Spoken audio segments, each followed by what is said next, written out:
Hello student, तो आज के इस वीडियो में हम पढ़ने वाले हैं क्लास 12th केमिस्ट्री। अब केमिस्ट्री के एक मोस्ट इंपॉर्टेंट टॉपिक पर हम डिस्कस करेंगे जो कि रिवीजन की क्लास में हम करा रहे हैं। आपको याद रखेंगे जो है हमारा एथिल एमीन बनाने की विधि हम जानेंगे, फिर इसका गुण हम जानेंगे जिसमें भौतिक गुण रासायनिक गुण दोनों हम जानेंगे, फिर हम जानेंगे इसका उपयोग क्या होता है। मैं आपको बता दूं, ये हम रिवीजन की क्लास में जो भी टॉपिक करा रहे हैं, मैं बार बार कह रहा हूं, ये सभी मोस्ट इंपॉर्टेंट टॉपिक है। आप इसको हल्के में ना लें, मैं फिर से कह रहा हूं, ये सभी टॉपिक आपको करना है या तैयार, तो बिल्कुल तैयार कर लीजिए। और चलिए आज के इस वीडियो में जो एथिल एमीन है इसको भी हम समझ लेते हैं, ठीक है ना।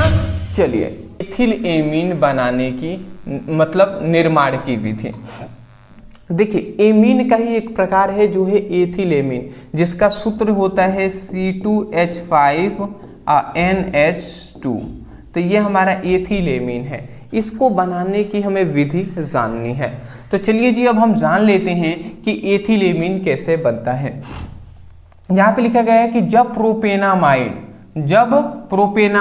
को ब्रोमियम, ठीक है ना, जब प्रोपेनामाइड को ब्रोमियम तथा पोटेशियम हाइड्रोक्साइड के साथ क्रिया कराते हैं तो एथिल एमीन का निर्माण होता है। तो यहाँ पे क्या कहा गया कि जब प्रोपेनामाइड को हम क्या कराएंगे, जब प्रोपेनामाइड को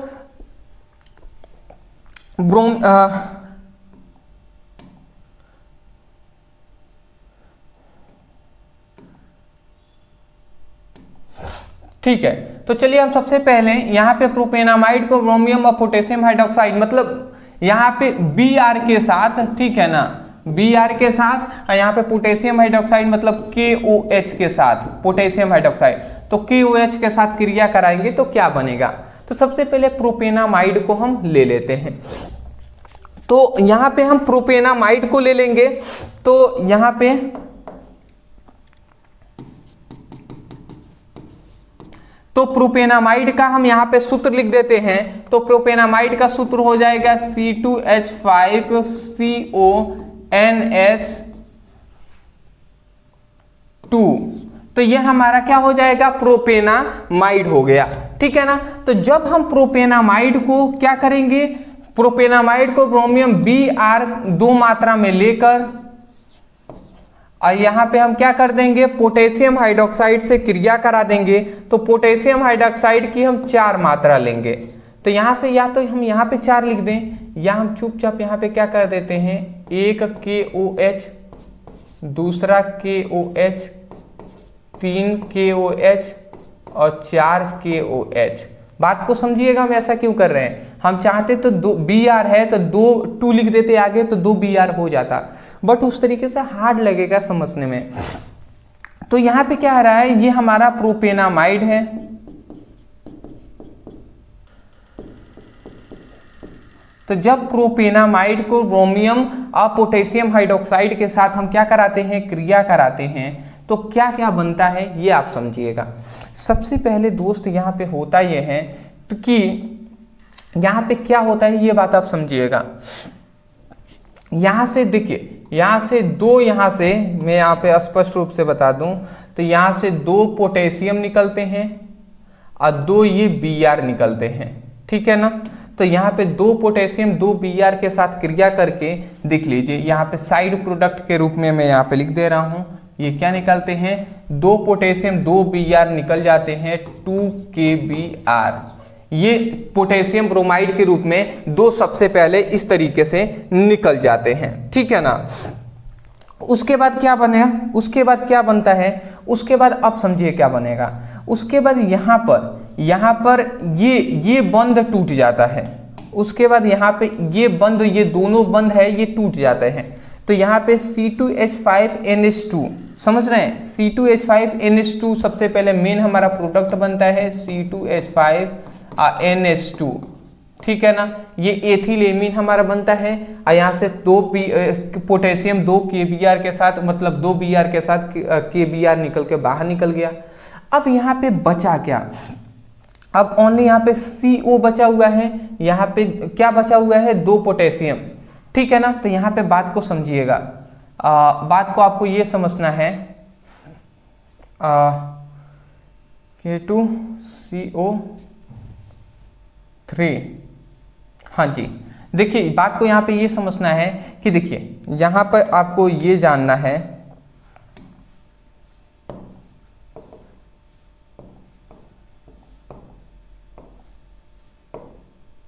देखिए यहाँ पे क्या निकलता है, यहाँ से सबसे पहले ये बाहर निकलेगा।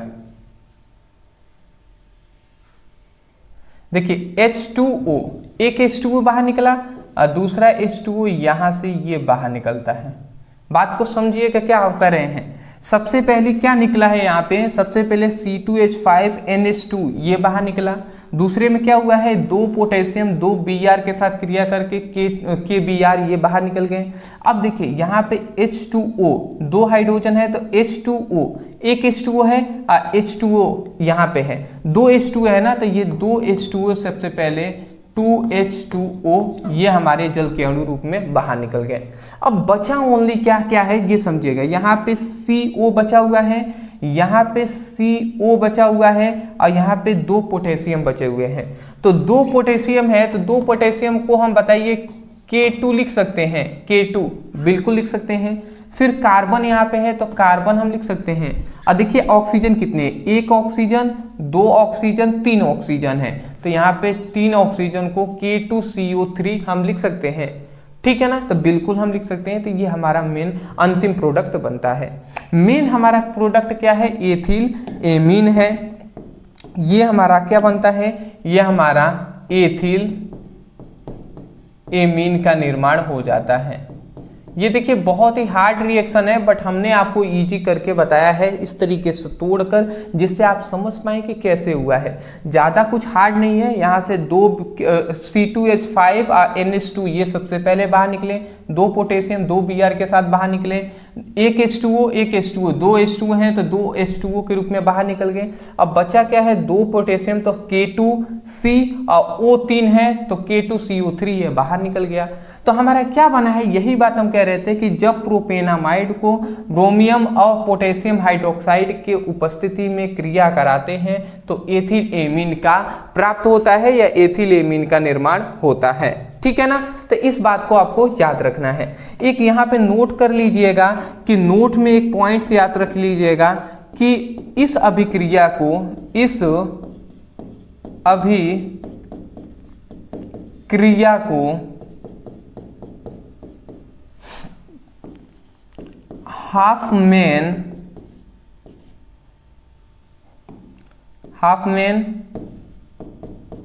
ब्रोमाइड अभिक्रिया, हाफमैन ब्रोमाइड अभिक्रिया कहते हैं। इस अभिक्रिया को हाफमैन ब्रोमाइड अभिक्रिया कहते हैं। तो ये आप याद रखेंगे कि इसी अभिक्रिया को हाफमैन ब्रोमाइड अभिक्रिया के नाम से भी हम जानते हैं। नेमिंग रिएक्शन भी आपसे पूछा जाता है एग्जाम में, इसीलिए हमने यहाँ पे बताने का प्रयास किया है।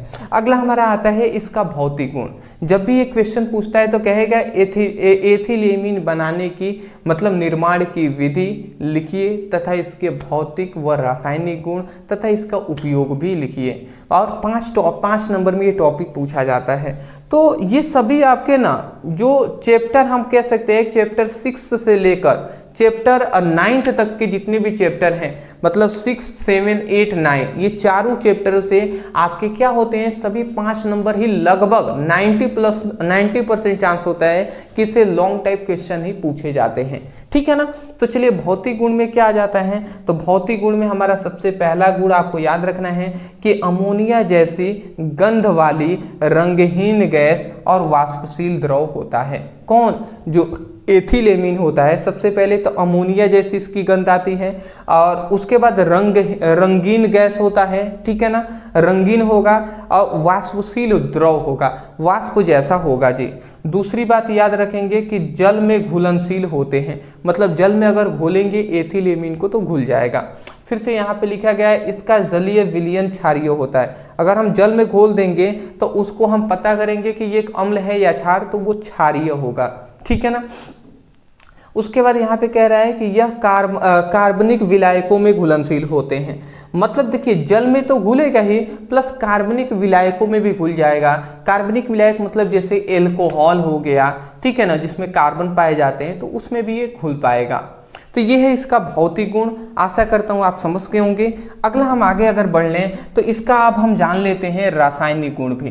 रासायनिक गुण बहुत ज़्यादा इंपॉर्टेंट है, लिखना ही होता है हमें, तो ये भी हम समझ लेते हैं। तो सबसे पहले यहाँ पे हमसे कह रहा है कि HCl से क्रिया। रासायनिक गुण भी बहुत सारे हैं, तो सबसे पहले हम अगर HCl से क्रिया करा देते हैं तो क्या बनता है। तो यहाँ पे हम ले लेंगे सबसे पहले हमारा एथिलेमीन। तो एथिलेमीन का सूत्र क्या होता है, C2H5 NS2, ये हमारा एथिलेमीन हो गया। इसको हम क्या करा देंगे, HCl से क्रिया करा देंगे, हाइड्रोजन क्लोराइड से क्रिया करा देंगे। तो यहाँ पे होता यह है दोस्त कि अगर हम इसकी क्रिया कराते हैं ना, तो ये HCl भी इसके साथ, ये हाइड्रोजन आकर इसमें जुड़ जाता है। तो जुड़ेगा तो क्या हो जाएगा, C2H5 NH3 हो जाएगा। NH3 होगा कि नहीं, 2 हाइड्रोजन पहले से थे, 1 हाइड्रोजन जुड़ गया तो NH3 3 हाइड्रोजन हो जाएंगे। और उसके साथ साथ यहाँ पे ये Cl जो है, ये Cl भी जुड़ जाएगा, ठीक है ना। तो ये हमारा इस तरीके से क्रिया होता है और इसका नाम है एथिल अमोनियम क्लोराइड, ठीक है ना। सिंपल सी बात है, 2 कार्बन है तो एथिल, अमोनिया है तो एथिल अमोनियम क्लोराइड हम कह देंगे। तो यहाँ पे मैं लिख भी दे रहा हूं, इसका नाम क्या है, एथिल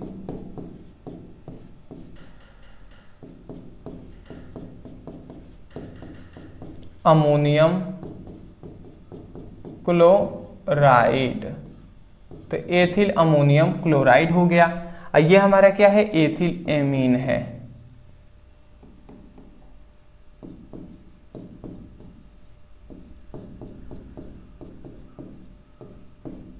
तो मैं आशा करता हूं समझ के होंगे।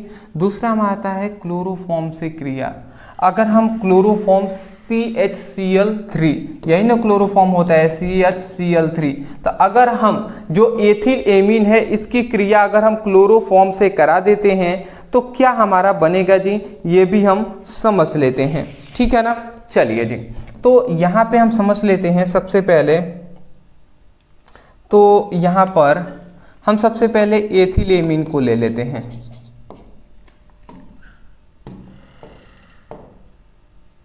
ठीक, एथिलेमीन को हम ले लेंगे तो एथिलेमीन का सूत्र होता है C2H5NS2, ये एथिलेमीन हो गया।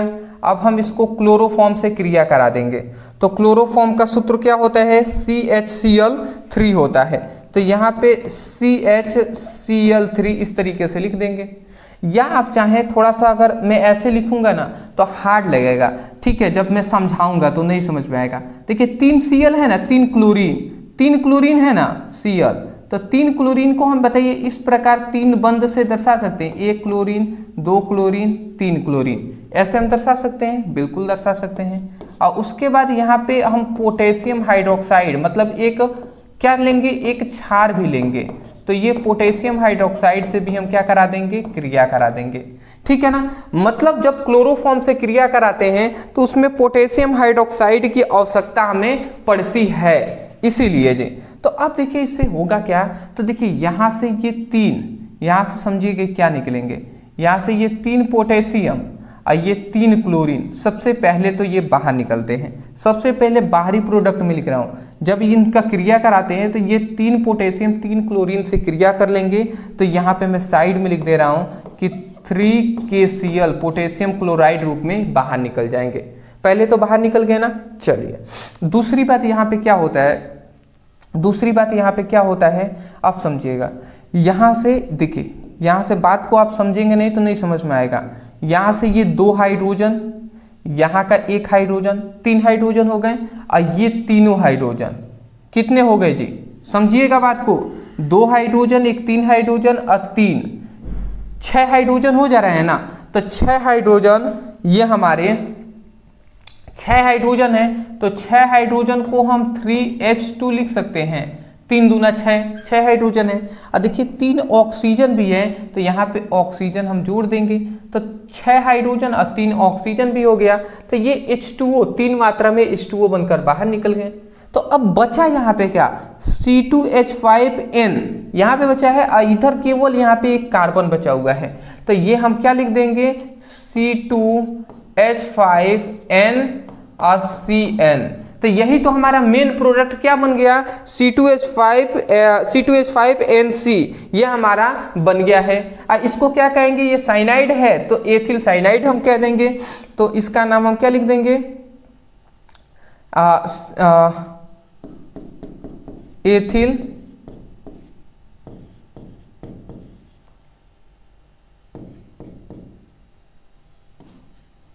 साइनेट, एथिल साइनेट हम कह देंगे। तो यहाँ पे एक और चीज मैं बता दूं आपको, थोड़ा ध्यान से समझेंगे। यहाँ पे एथिल साइनेट का C2H5 और CN इस प्रकार भी हम लिख सकते हैं, या NC भी हम लिख सकते हैं। ज़्यादातर आप CN लिखेंगे ना तो थोड़ा और बेटर लगेगा, ठीक है। तो हम C को पहले लिख देते हैं और N को बाद में लिख देते हैं। तो एथिल हमारा साइनेट ये हमारा बन गया है। वैसे आप उस तरीके से भी लिखेंगे तो कोई भी दिक्कत वाली बात नहीं है, ठीक है ना। तो ये हमारा एथिल साइनेट बन गया है। तो आपको बात समझ में आ गया होगा कैसे बना हुआ है। कैसे बना, सबसे पहले 3 पोटेशियम 3 क्लोरीन निकलकर KCl बनाकर बाहर निकले हैं। फिर 2 हाइड्रोजन, एक 3 हाइड्रोजन और 3 6 हाइड्रोजन और 3 ऑक्सीजन क्रिया करके 3H2O के रूप में बाहर निकल गए।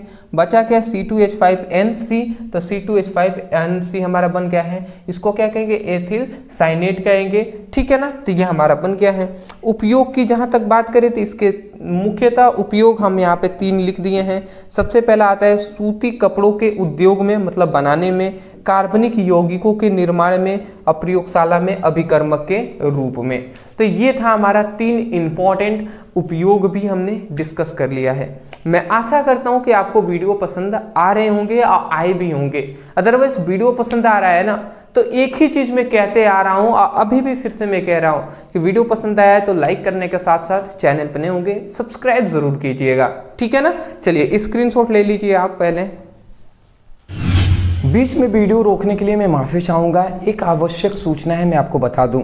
देखिए, मैं आपको बताना चाहूँगा कि आपकी क्लास 12th की जितने भी स्टूडेंट हैं उनको मैं बता दूँ कि पूरी आपकी फिजिक्स की और पूरी आपकी केमिस्ट्री का हम आपके लिए नोट्स प्रोवाइड कर रहे हैं, PDF नोट्स सिंपल लैंग्वेज में, और सब आपको इम्पोर्टेंट आपको सब दिया जा रहा है। जैसे फिजिक्स में आपको पता होगा कि आपके 14 चैप्टर हैं, केमिस्ट्री में आपको पता होगा 10 चैप्टर है, पूरी आपकी 24 चैप्टर हैं। इन 24 चैप्टरों का अभी हम फिलहाल फुल नोट्स प्रोवाइड कर रहे हैं। फुल PDF नोट्स हम आपको प्रोवाइड कर रहे हैं, जिसको आपको व्हाट्सएप पर सेंड किए जाएंगे।